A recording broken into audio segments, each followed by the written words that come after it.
ایک دفعہ کا ذکر ہے کہ کسی جنگل میں ایک لومڑی شکار کے لیے نکلی، لیکن اسے کہیں سے بھی کوئی شکار نہ ملا۔ وہ تھک گئی اور اسے بھوک بھی محسوس ہونے لگی۔ آخر کار اسے ایک پیڑ پہ کچھ انگوروں کے گچھے نظر آئے۔ اتنے زیادہ انگوروں کو دیکھ کے اس کے منہ میں پانی آ گیا۔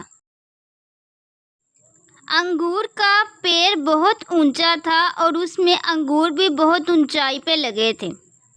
کسی بھی طریقے سے مجھے یہ انگور کھانے چاہیے۔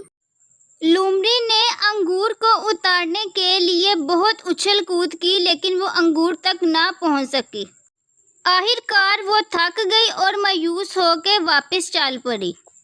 واپسی جاتے ہوئے اس نے سوچا کہ شاید یہ انگور کھٹے ہیں، اس لیے اتنی کوشش کے باوجود یہ مجھے حاصل نہیں ہو سکے۔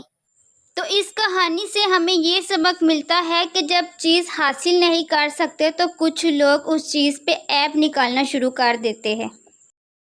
اور اس کہانی سے ہمیں یہ سبق بھی ملتا ہے کہ اگر اتنی کوشش کے باوجود بھی ہمیں وہ چیز نہیں ملتی تو وہ اللہ کی طرف سے کوئی ہمارے لیے بہتری ہے۔